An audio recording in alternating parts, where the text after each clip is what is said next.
भगवान कृष्ण का अर्जुन को प्रतिज्ञा भंग, भ्रातृवध तथा आत्मघात से बचाना और युधिष्ठिर को वन जाने से रोकना। अर्जुन बोले, श्री कृष्ण, कोई बहुत बड़ा विद्वान और बुद्धिमान मनुष्य जैसा उपदेश दे सकता है तथा जिसके अनुसार आचरण करने से हम लोगों का कल्याण होना संभव है, वैसी ही बात आपने बताई है। आप हम लोगों के माता-पिता के तुल्य हैं, आप ही परम गति हैं, इसलिए आपने बहुत उत्तम बात बताई है। तीनों लोकों में कहीं कोई भी ऐसी बात नहीं है जो आपको विदित न हो। अतः आप ही परम धर्म को पूर्ण रूप से तथा ठीक-ठीक जानते हैं। अब मैं राजा युधिष्ठिर को मारने योग्य नहीं समझता। मेरी इस प्रतिज्ञा के संबंध में आप ही अनुग्रह करके कुछ ऐसी बात बताइए जिससे इसका पालन भी हो जाए और राजा का वध भी न होने पावे। भगवन, आप तो जानते ही हैं कि मेरा व्रत क्या है। मनुष्यों में जो कोई भी यह कह दे कि तुम अपना गांडीव धनुष दूसरे किसी वीर को दे डालो जो अस्त्र विद्या और पराक्रम में तुमसे बढ़कर हो, तो मैं हठात उसकी जान ले लूं। इसी तरह भीमसेन को कोई तुबरक कह दे तो वे सहसा उसे मार डालें। सो राजा ने आपके सामने ही मुझसे कहा है कि तुम अपना धनुष दूसरे को दे डालो।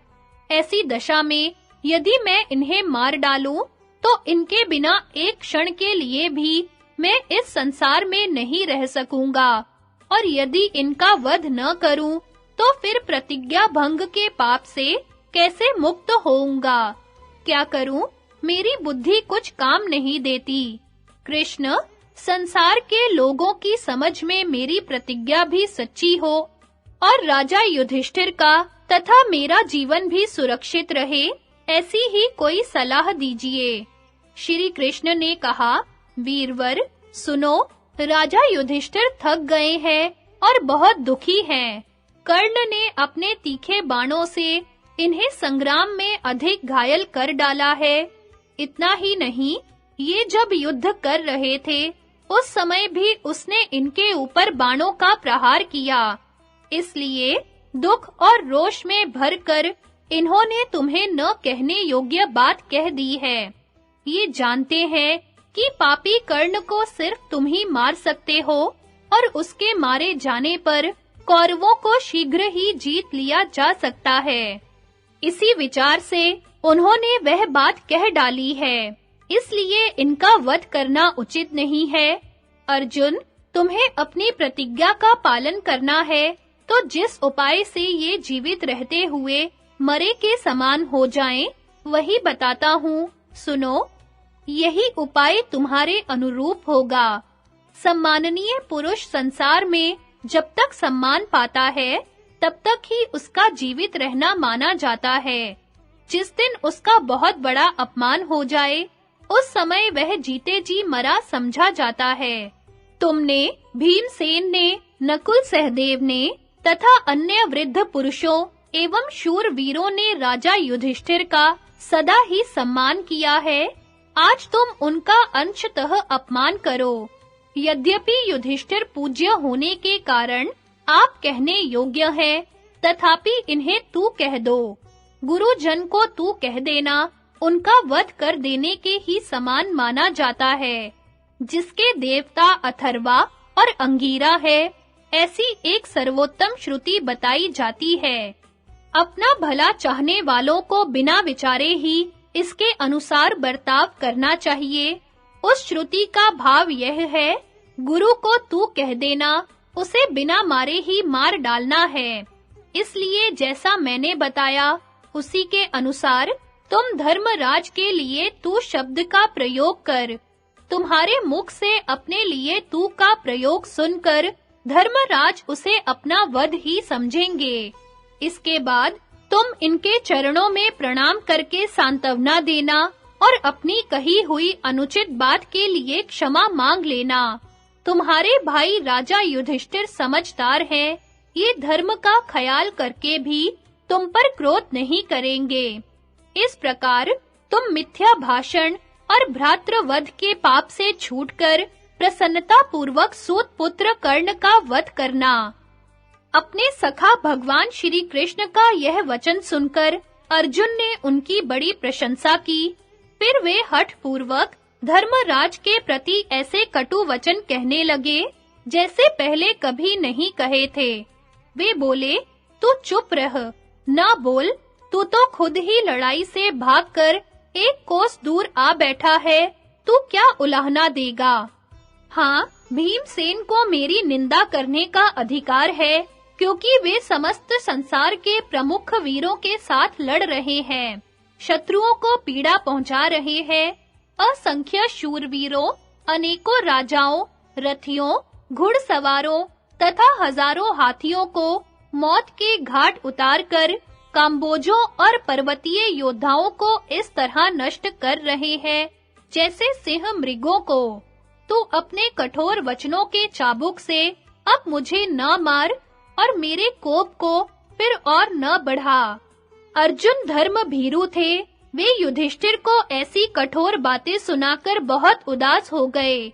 यह जानकर कि मुझसे कोई बहुत बड़ा पाप बन गया, उनके चित्त में बड़ा खेद हुआ। बारंबार उच्छ्वास खींचते हुए उन्होंने फिर से तलवार उठा ली। यह देखकर श्री कृष्ण ने कहा, अर्जुन, यह क्या, तुम फिर क्यों तलवार उठा रहे हो? मुझे जवाब दो। तुम्हारा अभीष्ट सिद्ध करने के लिए मैं पुनः कोई उपाय बताऊंगा। पुरुषोत्तम के ऐसा कहने पर अर्जुन दुखी होकर बोले, भगवन, मैंने जिद में आकर भाई का अपमान रूप महान पाप कर डाला है, इसलिए अब अपने इस शरीर को ही नष्ट कर डालूंगा। अर्जुन की बात सुनकर भगवान ने कहा, पार्थ, राजा युधिष्ठिर को तू मात्र कहकर तुम इतने घोर दुख में क्यों डूब गए? इसी के लिए आत्मघात करना चाहते हो? अर्जुन, श्रेष्ठ पुरुषों ने कभी ऐसा काम नहीं किया है। धर्म का स्वरूप सूक्ष्म है और उसको समझना कठिन। अज्ञानियों के लिए तो और भी मुश्किल है।